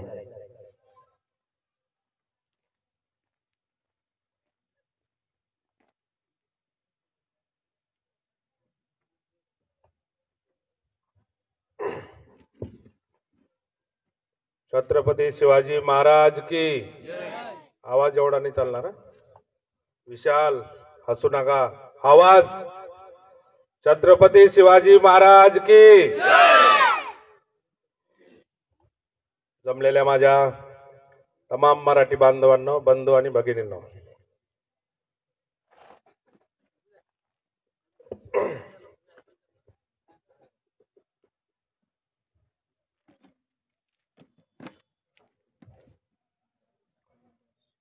स्वराज्याचे संस्थापक छत्रपती शिवाजी महाराज आणि सिकेल तो टिकेल सांगणारे डॉक्टर महामानव बाबासाहेब आंबेडकर, श्री शिक्षणकर्त्या श्री सावित्रीबाई फुले यांना वंदन करून सन्माननीय व्यासपीठावर उपस्थित महाराष्ट्र नवनिर्माण सेनेचे नेते माजी आमदार ऍडव्होकेट जयप्रकाश बाविस्कर साहेब, खानदेशाची बुलंद तोफ म्हणून ओळखले जाणारे आमचे जिल्हाध्यक्ष जमीलभाई देशपांडे व आमचे अधिकृत उमेदवार अनुज कृष्णा पाटील यांना सगळ्यांना माझा मानाचा मुजरा. कारण एवढ्या जळगाव शहराच्या कोपऱ्यात येऊन बसणं हे आमचं नितीन साहित्यनगरवाल्याचं मी भाग्य समजतो. कारण आतापर्यंत ज्या रॅली झाल्या ते फक्त आले पळत गेले, थांबले कोणीच नाही इकडं. आणि जे थांबले ते बिन पैशाने आलेले, आणि जे पैशाने जाणारे ते घरात बसले. कारण आमच्याकडे पैसे नाहीत, आम्ही पैसे वाटू शकत नाही ना. कारण आमच्या 2 नंबरच्या धंद्यात आहे नाही. रोजची 20,000 कमाई, मग 300 रुपये रोजाने बाय आणू, आम्हाला जमणार नाही. ते 300 रुपये रोजावाले सगळे घरात. तर मागे लोकसभेची निवडणूक होती. महाराष्ट्र नवनिर्माण सेनेचा भारतीय जनता पार्टीला बिनशर्त पाठिंबा होता. त्या पाठिंब्याच्या वेळेस अण्णा आमच्याकडे बीजेपीची लोक प्रचाराला आली होती. त्यावेळेस त्यांनी आम्हाला आश्वासन दिलं होतं की निवडणूक झाल्याच्या नंतर सुप्रीम कॉलेज स्टॉप ते सागर अपार्टमेंट ते उजाड कुसुंबाचा रस्ता आम्ही बनवून देऊ तुम्हाला. गवाही दिली होती. चॅलेंज आहे, आम्ही लगेच 15 दिवसात तुमची प्रक्रिया पूर्ण करू आणि या रस्त्याचं काम तुम्हाला मार्गी लावून देऊ. नंतर समजलं की रस्त्याची जी जागा आहे ती वादात पडली आहे. त्या रस्त्याचं महानगरपालिकेला हस्तांतरण पहिले करावं लागेल, त्याच्यानंतर तो रस्ता बनू शकतो. हे नंतर माहित पडलं आणि आधी राजकारणी येऊन सांगतात की तो रस्ता आम्ही तुमचा लवकर करून देऊ. एवढा आंधळा कारभार चाललाय. बीजेपीच्या लोकांनी जे सांगितलं इकडं आतापर्यंत ते कुठलंच काम केलं नाही. मला वाटतं नितीन साहित्यनगरची निर्मिती झाली 2013 साली. 2013 साली इकडे कुत्रे बी येत नव्हते आणि बिना येण्याची बांधकामं, अनधिकृत बांधकाम आहे सगळे. आपली अमित कॉलनी झाली असेल, अमित कॉलनीत कुठलाच रस्ता नाही आणि कुणालाच लाईट नाही, तरी कुणी आवाज उचलत नाही. आम्ही माग लाईटीसाठी आवाज उचलले की आमच्या एरियामध्ये पथदिवे नाहीत. ते आंदोलन केलं. 8 दिवसात पथदिवे लागले. त्याच्यानंतर दुसरं आंदोलन जमीलबाई आपण पाण्यासाठी घेतलं. मला वाटतं प्रेमाबाई शाळेकडचा एरिया होता. तर प्रस्थापितांना माझा एवढा प्रश्न आहे की ज्यावेळेस तुम्ही पाईपलाईन टाकल्या गेल्या अमृत योजनेच्या, तुम्ही पाईपलाईन टाकल्या ना, मग जिकडे पाणी येत नाही तिकडे कसं काय टाकल्या ना, पावत्या फाडल्या ना सगळ्याच्या 4-4, 5-5 हजाराच्या. वास्तविक त्या लागतच नव्हत्या तरी फाडल्या गेल्या. लोकमत मीडियाने इन्क्वायरी केली, प्रिंट मीडियाने, की काय विषय सगळा. तर लोकमत प्रिंट मीडियाने बातमी अशी छापली होती की जे नळ कनेक्शन जे दिले ते पैसे देऊन दिले गेले, पण ज्यांनी पैसे घेऊन ते कनेक्शन द्यायला भाग पाडलं त्यांनी कबूल शेवटी केलंच नाही. कारण कुणी कुणाची चूक आजकाल कबूल करू शकत नाही. आमच्या सुप्रीम कॉलनीमध्ये 80% लोक MIDCतले वर्कर आहेत. किती रोज आहे? 300 रुपये, फार फार तर 400 रुपये. त्याच्यामध्ये यायचे जायचे खर्च काढा, शिल्लक काही राहत नाही. आणि दुसरा विषय, काल आपल्या रेल्वे स्टेशन जवळ आराम गेस्ट हाऊस मध्ये अशी घटना घडली की त्या मुलाने नोकरीसाठी जळगाव गाठलं होतं अंमळनेरवरून. तर जळगाव MIDC मध्ये 2 दिवस फिरला तो पुऱ्या, त्याला कुठंच काम भेटलं नाही. काम भेटलं नाही म्हणून जमीलभाई त्या मुलाने काल आत्महत्या केली. हे दुर्दैवाची गोष्ट आहे. 15 वर्षापासून BJPचे प्रस्तावित लोक आहेत, त्यांनी MIDCतले 50% डाळ मिल आजही बंद आहेत. ते कामगार कुठे आहेत? पुण्याला चालले गेले, कोणी नाशिकला गेले, कोणी मुंबईला गेले. पण या सत्ताधाऱ्यांना घाम फुटला नाही की जळगावात एखादी इंडस्ट्रीज आणू आणि इथल्या मुलांना इथंच नोकऱ्या देऊ. हे त्यांच्या कधी स्वप्नातही नाही, त्यांनी विचारही केला नाही. ते फक्त दारूच्या कारखान्यात व्यस्त आहेत. हे सगळ्यांना जगजाहीर माहिती आहे, पण कुणीच बोलायला पुढे येत नाही. का? त्यांच्याकडे प्रस्थापित आहेत. पण प्रस्थापित असताना त्यांनी एकच लक्षात ठेवा, तुमच्याकडे प्रस्थापित असतील ना तर आमच्याकडे विस्थापित आहेत. हे महाराष्ट्र नवनिर्माण सेनेचे खास सेलेदार बसलेले आहेत. आणि कुणी पैसे देऊन आलेले नाही. कुणी पैसे देऊन आले असेल तर त्यांनी हात वर करावा की आम्हाला पैसे दिले. नितीन साहित्यनगर मध्ये पावसाळ्यात गटारी भरतात, हे आतापर्यंतचा अनुभव आहे आपला. पावसाळ्यात गटारी भरतात, पावसाळ्यात फक्त फुल. आमच्याकडे उन्हाळ्यात भरतात. इथेच बाजूला आहे बरं, कधीच खाली होत नाही ती गटार. कोण कोणी काढलंय इथं बसल्यापैकी? इथे घर कुणाचं आहे? तुमचं गटार भरलेलं असतं ना 12 महिने, वाहतं का खाली? तर कधी वाहत नाही ना, तरी कोणी बोलत नाही. मच्छर, डेंग्यू सगळं असतं तुमच्याकडे गल्लीत, पण बोलायला कोणी तयार होतं का? नाही. मागं आम्ही बोललो, 2 आंदोलन घेतली. त्यावेळेस आमच्या विभागाध्यक्षाच्या घरासमोर जाऊन धमक्या दिल्या गेल्या. जर जे कार्यकर्ते आमचे महाराष्ट्र नवनिर्माण सेनेचे काम करत असतील, त्यांच्या घरासमोर जर जाऊन धमक्या दिल्या जात असतील, तर राजकारण कुठं चाललंय? राजकारण एकदम वेगळ्या बाजूने चाललंय. आणि प्रस्थापितांना एकच सांगू इच्छितो, विनंती अशी आहे, राजकारण करा ना, पण राजकारण असं करा की स्वच्छ करा. आता जे वरिष्ठांनी जे खालवलंय ना, ते तुम्ही इथे खालच्या खाली तरी खालवू नका ना. एवढ्या खाली आपण जाऊ नका, कारण आपण रोज एकमेकांना भेटत असतो. विचारांचे अंतर असतील, कोणाची जाती दुश्मनी कोणाचीच नसते. हा विचारांचा मंच असतो राजकारण म्हणजे. प्रत्येकाचे विचार हे वेगवेगळे असतात. जमीलभाई, ज्यावेळेस या कॉलनीचं बांधकाम झालं ना, बांधकाम, हे जे पोल दिसत आहे ना लाईटच्या मागे उभा कॉलनीमध्ये पोल, हे 2-2 हजार रुपये वर्गणी करून आणलेत. पूर्ण कॉलनी आणलेत का नाही? प्रत्येक घरावाल्यांनी वर्गणी दिलेली आहे. त्यावेळेस आमदार कुठे गेले होते? आता जे मामा करताय ना, मामा कुठे होते त्यावेळेस? ज्यावेळेस हे लोकांचे घर नावावर होत नव्हते. अजूनही काही लोकांचे नाहीत, आता बी नाहीत. चक्रा मारतात खूपचंद साहित्याच्या ऑफिसला, नावावर होत नाहीत. कोणी त्यांचा पार्टनर गायब झालाय म्हणे, वरती गेलाय का खालती काही अजून क्लिअर सांगितलेलं नाही. तर ज्यांचे नावावर नसतील ते खरंच आता मागे लागून करून घ्या, नाही तर पुन्हा होणार नाहीत. एक गेलाय म्हणे, हा बी गेला तर परत तुमचं कुणाचंच होणार नाही. कारण सगळे रोजगार आहेत. कारण रोज आता घर जर नाव करायचं असलं तर कमीत कमी 40,000 रुपये लागतात. आणि तुमचा 300 रुपये रोज आहे ना MIDCत, त्याच्या पुढे तो वाढणार नाही. प्रस्तावित वाढून बी देणार नाही.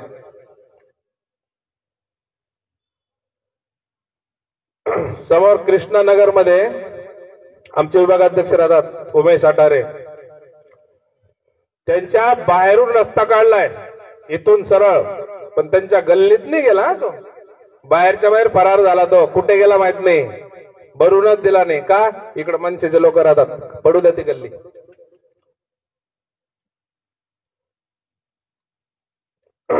सांगायचं तात्पर्य एवढंच आहे की विरोधक विरोध दुसऱ्या बाजूने करतायत, तर त्या बाजूने विरोध न करता सरळ विरोध करावा, अशी माझी त्यांना विनंती आहे. आणि जी आमची रस्त्याची रेंगळत पडलेली सुप्रीम कॉलनीतली जी कामं असतील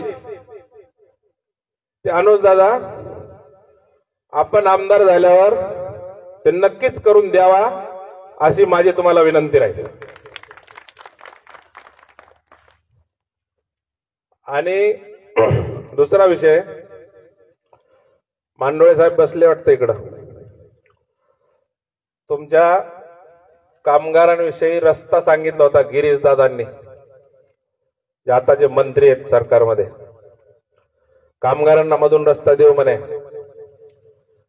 जागा हस्तांतरित करून ते अजून दिला नाही. आणि तुमच्याच सुप्रीम कॉलनीमध्ये त्याच मंत्री महोदयांनी सांगितलं होतं की निवडणूक झाल्याच्या नंतर, ती निवडणूक महानगरपालिकेची होती, महानगरपालिकेची निवडणूक झाल्याच्या नंतर बीजेपीला बहुमत द्या, जळगावला 6 महिन्यात सिंगापूर करू म्हणून सांगितलं होतं. 5 वर्ष चालले गेले, आता 2 महिन्यांनी परत महानगरपालिकेची निवडणूक लागेल, अजूनही जळगाव खड्ड्यातच आहे, ते सिंगापूर झालंच नाही, ते सिंगापूर जामनेर झालं, जळगाव नाही होऊ शकलं. जळगाव अजूनही खड्ड्यात आहे, प्रत्येक रस्त्याने जा. आमचे ललित शर्मा नेहमी सांगत असतात, जळगावकर जागे व्हा, त्यांचं कोणी ऐकत नाही. आता तरी ऐका, या निवडणुकीमध्ये जळगावकर जागे व्हा, ललितभाई देतीलच घोषणा, पुढच्या सभेत नक्की द्या. आमचा छत्रपती संभाजीनगरचा अजिंठा चौफुलीहून जो हायवे बनला ना, तो हायवेच्या गटारीचे अजूनही काम अर्धवट आहेत, काम पूर्ण करून त्यांनी 2 वर्ष झालेत. पथदिवे बसवून द्या अशी महानगरपालिकेला मी स्वतः 1 वेळेस मागणी केली होती, तर त्यांनी सांगितलं आमच्या पथदिव्यांचं ना टेंडर संपलेलं आहे, टेंडरच नाही महानगरपालिकेकडे, आणि लाईटही शिल्लक नाहीत म्हणे. दुसरी गोष्ट, त्याच हायवेवर आपल्या रामदेव बाबा मंदिराजवळ त्याच्या पुढच्या चौफुलीवर वारंवार छोटे मोठे ऍक्सिडेंट होत असतात, तिथं गतिरोधक बसवा म्हणून नॅशनल हायवे अथॉरिटी ऑफ इंडियाला पत्र दिलं होतं, निवेदन दिलं होतं, आणि आम्ही आंदोलनही केलं होतं. ते गतिरोधक 10 दिवसात बसवून देऊ असं त्यांनी सांगितलं होतं, ते अजूनही बसत नाही. आणि तिथं एक सिग्नलही त्यांनी मंजूर केला होता, तो सिग्नल कुठे गेला अजूनही माहित नाही, लागलाच नाही, कारण प्रस्थापित विचारतच काही नाही, त्यांना काही गरज नाहीये. त्यांना माहितीये 500 रुपये फुली वाटली की आम्ही निवडून येणारच आहेत, त्याच्यामुळे ते बाकीच्या कुठल्याच कामाचं ताण घेत नाहीत. हा रस्ता ना, आपण जे बसले उजाड कुसुंब्याला जातो, हा रस्ता 3 वर्षापूर्वी हे खडी टाकून माती टाकलेली वरी, अजून बनत नाही, आणि बनत नाही, आणि कुणी बोलत नाही, मग तेही लक्ष देत नाही, चाललंय. त्याच्यानंतर आपल्याकडे गीतांजलीमध्ये स्फोट झाला होता. गीतांजलीचा स्फोट एवढा भयानक होता की जी नितीन साहित्यनगर मध्ये आणि अमित कॉलनीमध्ये जी लोक जेवण करत होते ना महाराज, त्या जेवणाचा हातातला घास खाली पडला होता, एवढा भयानक स्फोट होता तो. आणि 4 लोक मृत्युमुखी पडली होती, त्यातले 2 यावलची होती. आणि आताही आपल्याकडे अशीच एक घातक कंपनी आहे खाली सुप्रीम कॉलेज स्टॉपवर, कधी स्फोट होईल सांगता येणार नाही. पण सुप्रीम कॉलनीतले प्रस्तावित नगरसेवक कुणीही बोलत नाही, आणि त्यांनाही माहिती ही कधी ना कधी घटना होऊ शकते.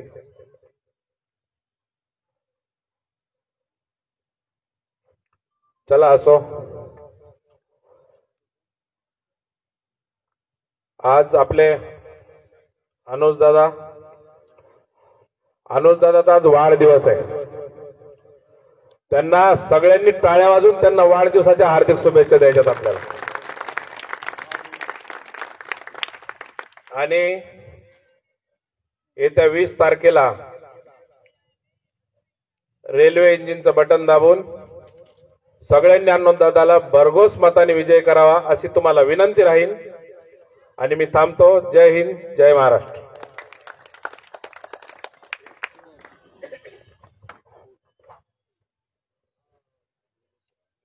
मेंगडे साहेब, आपल्याला थांबायचं नाहीये. तुम्ही थांबले बोलले ना, आपल्याला थांबायचं नाही. पुढची सभा आपल्याला 12 तारखेला हरविठ्ठल नगर मध्ये लावायची आहे. तुम्ही थांबले तर तिथं कोण येईल? यानंतर कॉलनीमध्ये आवाज गुंजणार आहे. महाराष्ट्र नवनिर्माण सेनेचे जिल्हाध्यक्ष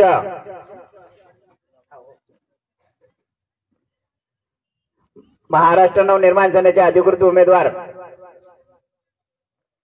डॉक्टर अनुजदादा पाटील यांनी सभेला संबोधित करायचे. दादांसाठी जोरदार टाळ्या होत्या.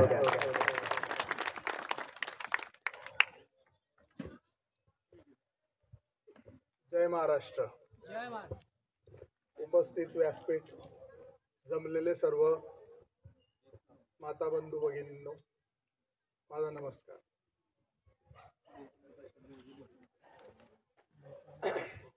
आता मेंगळे दादा असतील, निकम दादा असतील, यांनी या सर्व प्रभागामधल्या बऱ्याच अडचणी मला सांगितल्यात, भाषणामधूनही सांगितल्यात.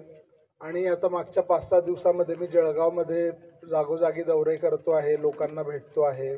बाजार असेल, झोपडपट्टी असेल, नवीन डेव्हलपिंग एरियाज असतील, तर तिथे अशा अनंत अडचणी आहेत की ज्या अडचणींवरती खूप काम करणं गरजेचं आहे.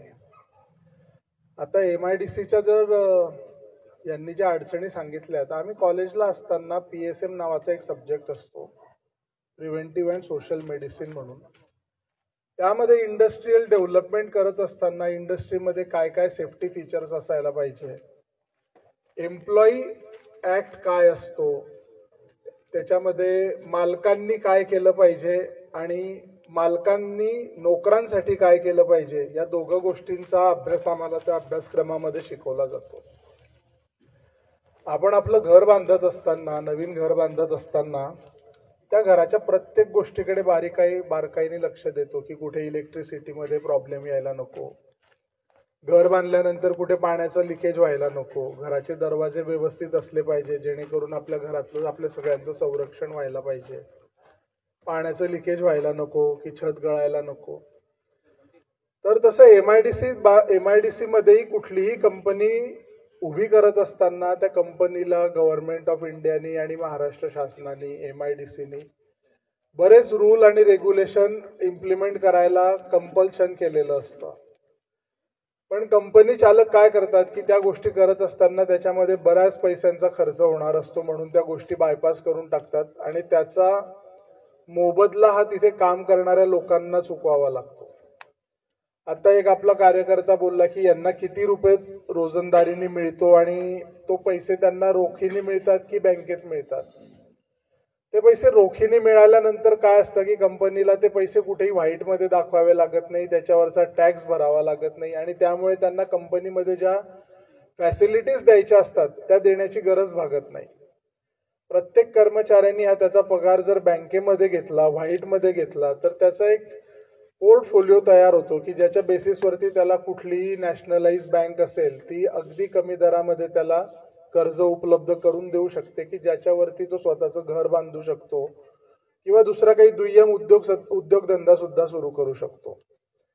तर या सगळ्या गोष्टींकडे खूप बारकाईने लक्ष देणं आणि MIDC मध्ये काम करणं हे खूप गरजेचं आहे. आणि आता आपल्याकडे एवढी मोठी पोकळी तयार झाली आहे, एवढा खड्डा तयार झालाय की तो खड्डा भरून कसा निघेल या गोष्टींचा विचार केल्यानंतरच मला बऱ्याच वेळेला प्रश्न पडतो की जनता एवढ्या अपेक्षेने आपल्याला आज मदत करणार आहे, पाठीशी उभी राहणार आहे, हा एवढा डोंगर कसा उचलता येईल.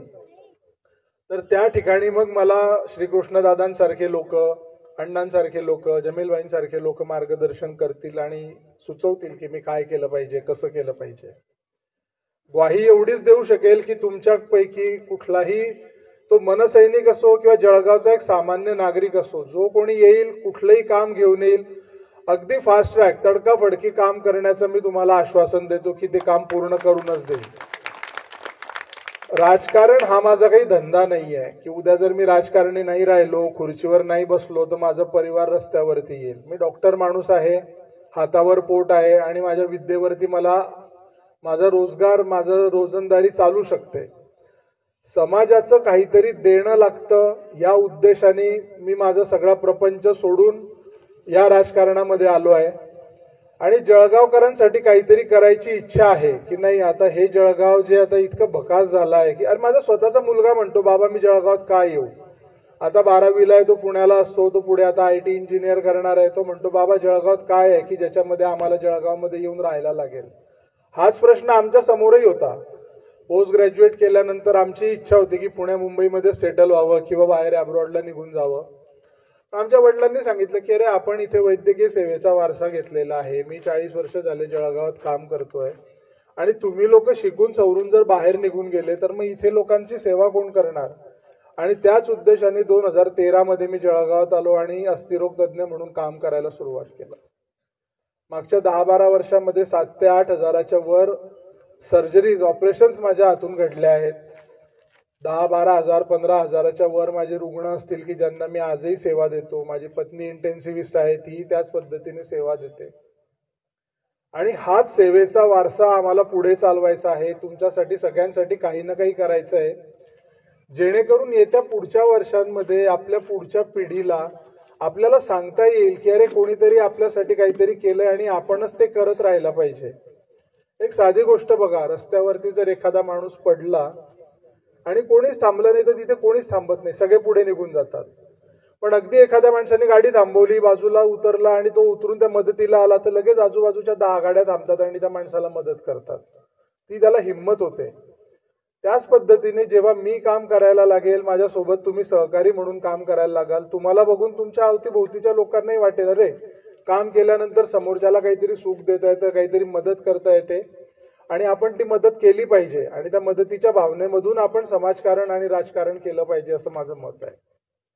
जसं आता श्रीकृष्ण भाऊंनी सांगितलं, राजकारण जे असतं हे प्रत्येक पक्षाचे काही धोरणं असतात, प्रत्येक पक्षाने काहीतरी बांधून दिलेले नियम असतात की ज्याच्यावरती आपल्याला सगळ्यांना चालायचं असतं. राजकारण हे कधीही वैचारिक असलं पाहिजे, वैयक्तिक असलं नाही पाहिजे. माझा तुमच्याशी जो वाद आहे किंवा जी माझी लढाई आहे ती वैचारिक पातळीवरती आहे. मला कुठेतरी तुम्ही चुकीचे वाटताय म्हणून मी तुमच्या अपरोक्ष उभा आहे. मला तुम्ही योग्य वाटत असते तर मी कदाचित तुमच्या खांद्याला खांदा लावून उभा राहिला असतो. पण आज जी वैचारिक लढाई आहे ती या जळगावची दुर्दशा बघितल्यानंतर मला असं वाटतंय की आता हे कुठेतरी थांबलं पाहिजे. सामान्य माणसाचे होणारे हाल जे आहेत ते कुठेतरी थांबले पाहिजे आणि त्यासाठी मी माझी उमेदवारी माननीय श्री राजसाहेब ठाकरे यांच्या आदेशाने जळगाव शहरामधून दाखल केली आणि मनसैनिक म्हणून आता यापुढे आयुष्यभर मी काम करत राहील. मला सांगायला आनंद होईल, म्हणजे आपण सगळे लोक रील बघत असतो. आता ऍक्च्युली गोष्ट मी बऱ्याच सभांमध्ये सांगेन कारण मला ही तुम्हाला सगळ्यांना सांगावीशी वाटते. हिटलर होता ना, तर हिटलर एक दिवस त्याच्या राज्यसभेमध्ये आला आणि आल्यानंतर त्यांनी हातामध्ये कोंबडा पकडून आणला होता. त्या कोंबड्याचे सगळे पंख त्यांनी उपटून काढले आणि त्या कोंबड्याला खाली ठेवून दिलं. रक्तबंबाळ होऊन गेला तो कोंबडा. त्यांनी थोड्या वेळानंतर भाषण दिलं. तो कोंबडा तिथेच पडून राहिला अर्धमेल्या अवस्थेमध्ये आणि 5 मिनिटानंतर त्याचं भाषण संपल्यानंतर त्यांनी खिशातनं दाणे काढले आणि एक एक दाणा त्या कोंबड्याला टाकायला सुरुवात केली.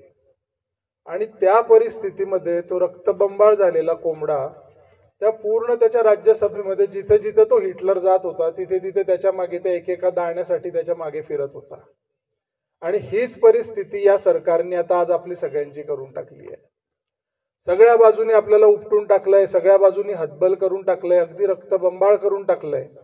आणि आता देतात काय तर साड्या 1500 रुपये बहिणींना आणि भांडेकुंडे. तेवढे पुरणार आहेत का आयुष्यभरासाठी? आज रोजी लाडकी बहीण योजना असेल किंवा काही असेल, याच्यामुळे तिजोरीवरती जो लाख कोटी रुपयाचा जो बोजा आला आहे त्या बोजाच्या नंतर येणाऱ्या सरकारला पुढे काम करायला पैसा तरी तिजोरीत असेल का, हा खूप मोठा प्रश्न आता असणार आहे.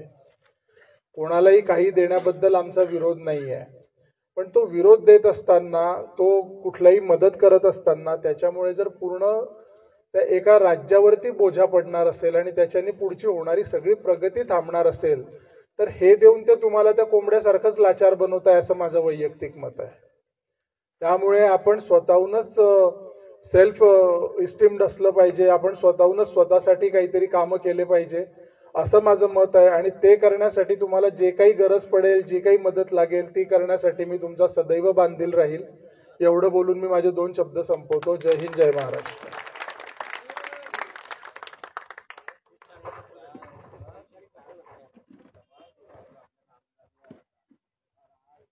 डॉक्टर साहेब धन्यवाद, तुम्ही आम्हाला मोलाचं मार्गदर्शन केलेलं आहे. यानंतर महाराष्ट्र नवनिर्माण सेनेचे खान्देशची मुलूक मैदान तोप मनसेचे जळगाव जिल्हाध्यक्ष ॲडव्होकेट जमीलभाई देशपांडे हे आपल्या सर्वांना मार्गदर्शन करतील. जमीलभाईंसाठी आता जोरदार टाळ्या द्या. कोणीही झोपू नका आणि तुम्हाला झोपच लागणार नाही. धन्यवाद.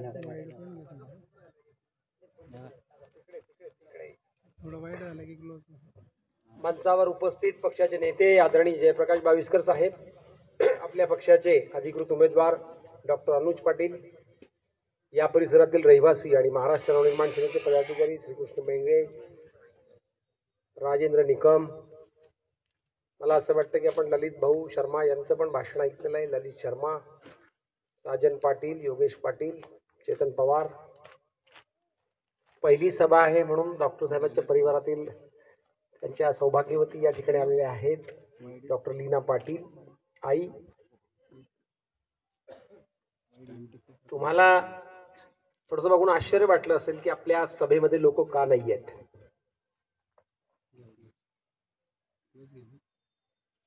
फेसबुक लाईव्ह सुरू आहे समोर आणि या जळगाव शहरामधील 1000 नागरिक ही सभा आता बघतायत.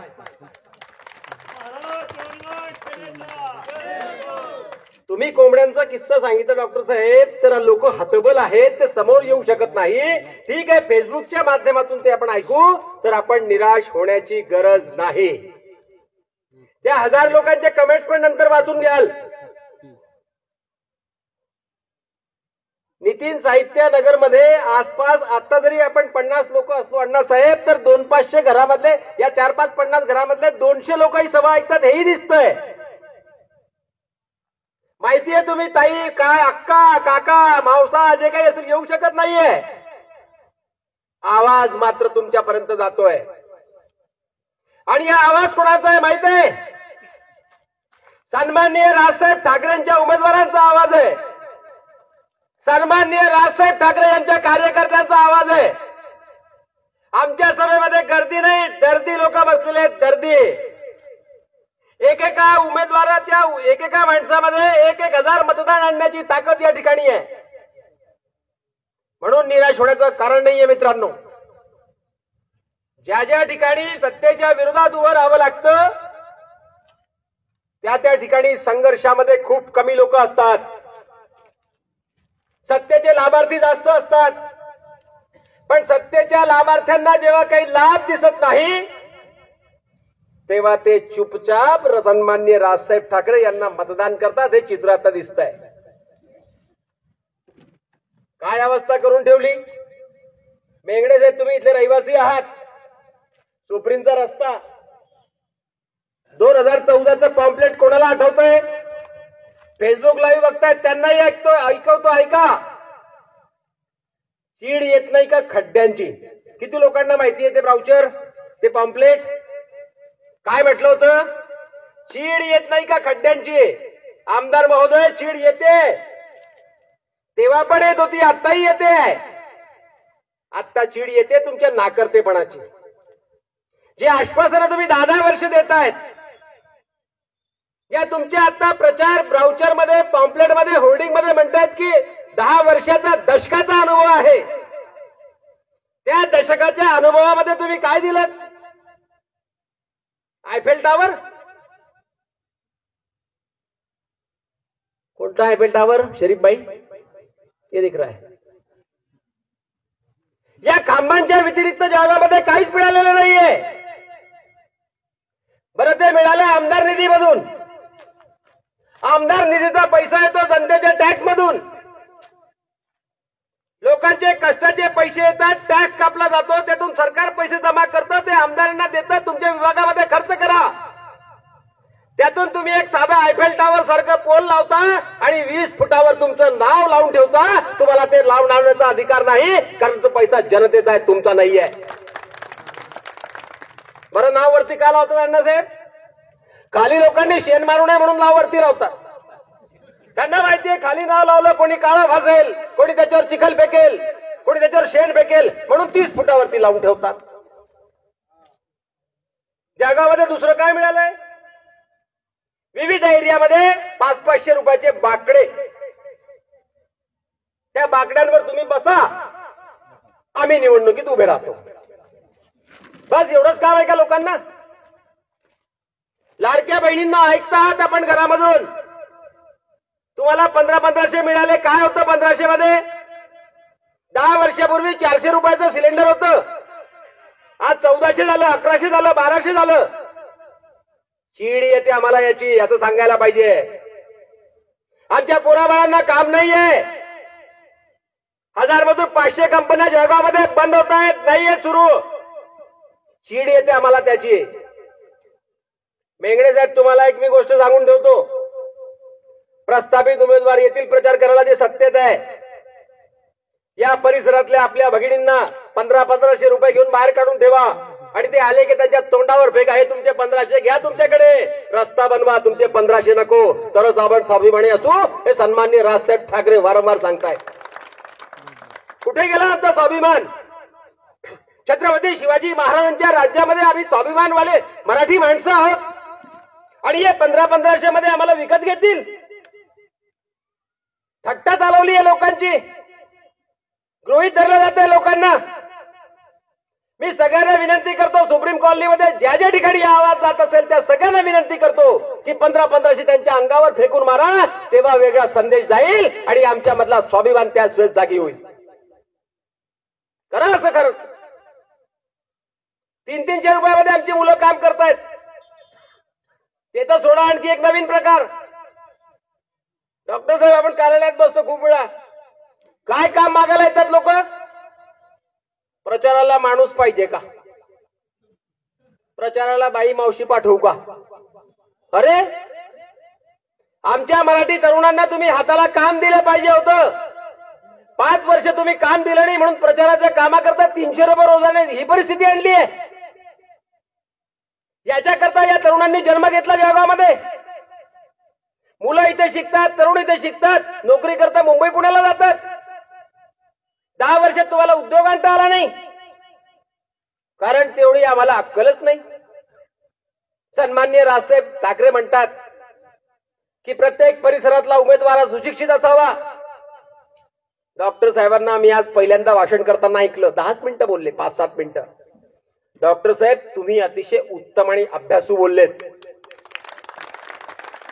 गेल्या 10 वर्षात इतकं अभ्यासू भाषण प्रस्थापित एकाही नेत्याला करता आलं नाही. जे सिंगापूर बोलणार होते त्यांनाही करता आलं नाही. अभ्यास नाही, शिक्षण नाही, विजन नाही. तुमच्यासारखा माणूस जर या जळगावमधून विधानसभेत जर गेला, डॉक्टर साहेब, या जळगावचं नशीब असेल आणि भाग्य पलटेल की एक वेल एज्युकेटेड माणूस, एक शिक्षित माणूस आम्ही विधानसभेत पाठवला.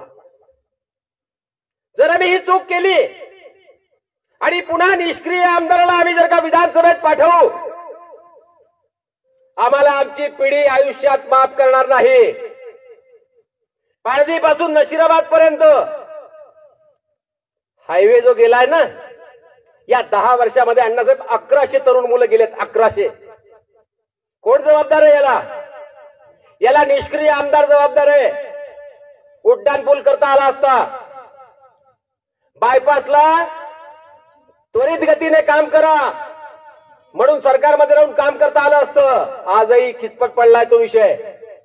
काहीच नाही. त्या 1100 घरातल्या तरुणांच्या परिवाराने काय करावं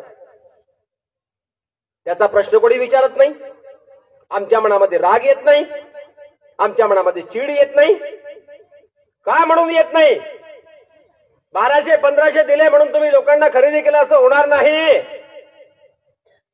अनेक लाडक्या बहिणी भेटतायत, ते म्हटले की ठीक आहे, पैसे आमचेच होते, आम्हाला माहिती आहे, पण मतदान काही त्यांना करणार नाही. त्यांना कितीही काही करू द्या, आम्हाला पैसे देऊन बोलू द्या, आम्ही यावेळेस यांना मतदान करणार नाही. आणि सन्माननीय राजसाहेब ठाकरे संपूर्ण महाराष्ट्रभर सभा घेऊन हेच सांगतायत, मतदारांना गृहीत धरण्याचं काम प्रस्थापित पक्ष करतायत, सत्ताधारी करतायत. हीच भारतीय जनता पार्टी करते आहे, हीच शिवसेना करते आहे, तीच राष्ट्रवादी करते आहे. सगळे भ्रष्टाचारी एकत्र आलेले आहेत, तरी आम्हाला चीड येत नाही. जळगावमधून यावेळेस परिवर्तन करायचंय. गंमत सांगू का, आपण 50च आहे, मागे आणखी 100 जमा झाले. टाळ्या होऊन जाऊ द्या एकदा.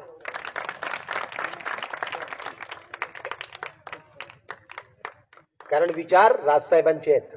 कोणीतरी बोलतोय तो राजसाहेबांचा कार्यकर्ता आहे.